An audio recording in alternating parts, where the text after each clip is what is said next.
नमस्कार। आइए सुनते हैं सुभद्रा कुमारी चौहान की लिखी कहानी जम्बक की डिबिया। इस जम्बक की डिबिया से मैंने एक मनुष्य का खून जोकर डाला है, इसलिए मैं इससे डरता हूँ। मैं जानता हूँ यही जम्बक की डिबिया मेरी मौत का कारण होगी। प्रोफेसर साहब ने कहा और कुर्सी पर टिक गए। इसके बाद हम सभी लोगों ने उनसे पूछा, जम्बक की डिबिया से मनुष्य की हत्या आखिर हो ही कैसे सकती है? सिगरेट बुझाकर एश ट्रे पर फेंकते हुए प्रोफेसर साहब ने कहा, बात उन दिनों की है जब मैं बीए फाइनल में पढ़ता था। केठानी हमारे घर का पुराना नौकर था, बड़ा मेहनती, बड़ा ईमानदार। महीनों हमारी माँ जब घर से बाहर रहती, वह सारे घर की देखभाल रखता।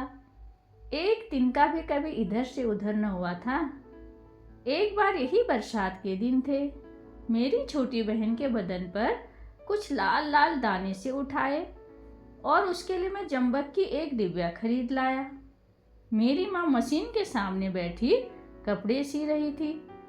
आसपास बहुत से कपड़े फैले पड़े थे। वहीं मैंने वह डिब्बी खोली, बहन के दानों पर जहाँ तहाँ लगाया और डिब्बी बंद करके माँ के हाथ में दे दी। पास ही केठानी खड़ा खड़ा धुले हुए कपड़ों की तह लगा रहा था। जब मैं बहन के दानों पर जम्बक लगा चुका, तब केठानी ने उत्सुकता से पूछा, काय भैया, इसे ये सब अच्छो हुए है? मैंने कहा, हाँ, खाज, फोड़ा, फुंसी, जले कटे सब जगह यह दवा काम आती है। इसके बाद केठानी अपने काम में लग गया और मैं बाहर चला गया। शाम को जब मैं घूम कर लौटा तो देखा घर में एक अजीब प्रकार की चहल पहल है। माँ कह रही थी, बिना देखे किसी को कैसे कुछ कहा जा सकता है?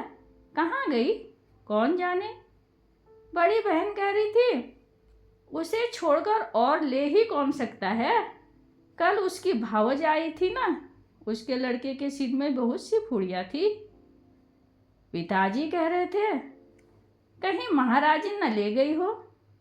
अखिल उससे कह रहा था, यह गोरे होने की दवा है, लड़के भी तो तुम्हारे सीधे नहीं हैं। पास ही बैठा अखिल पढ़ रहा था। पिताजी की बात में दिलचस्पी लेते हुए वो बोला, बापू, महाराजिन तो सदा गोरे होने की फिक्र में रहती है।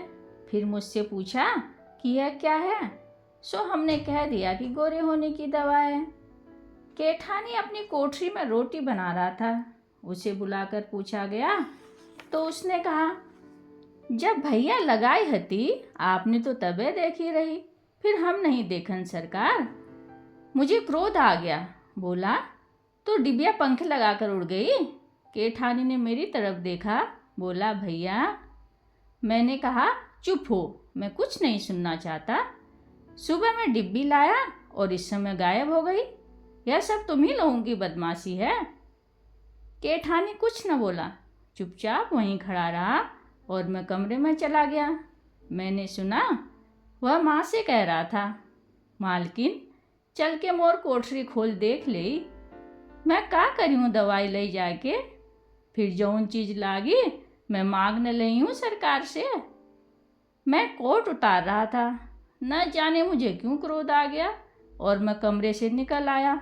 बोला, चले जाओ अपना हिसाब लेकर, हमें तुम्हारी ज़रूरत नहीं है।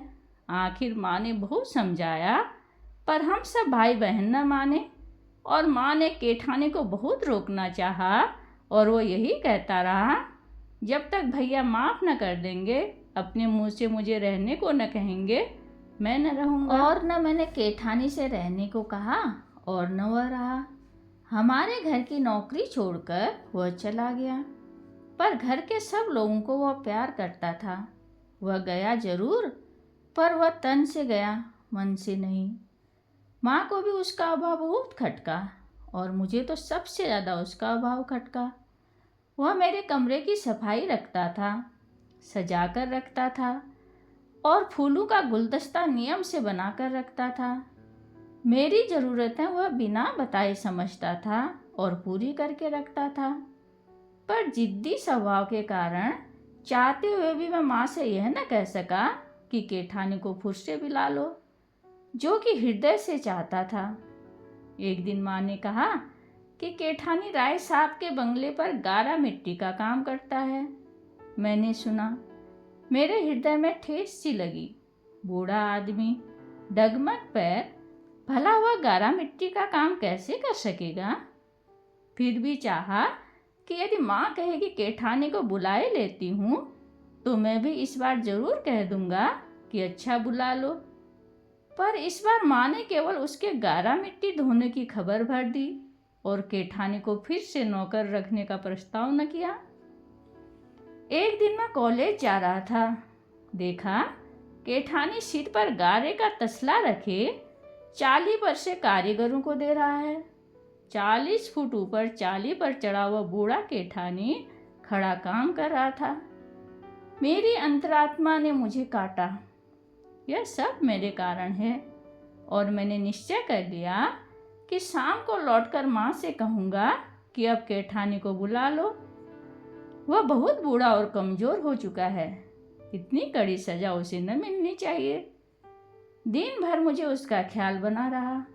शाम जरा जल्दी लौटा। रास्ते पर ही राय साहब का घर था। मजदूर में विशेष प्रकार की हलचल थी।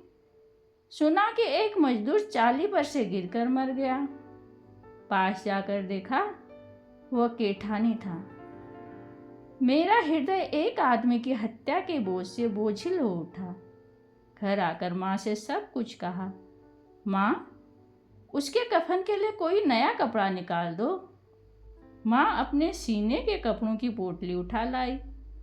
नया कपड़ा निकालने के लिए उन्होंने ज्यों ही पोटली खोली, जंबक की डिबिया खट से गिर पड़ी। धन्यवाद।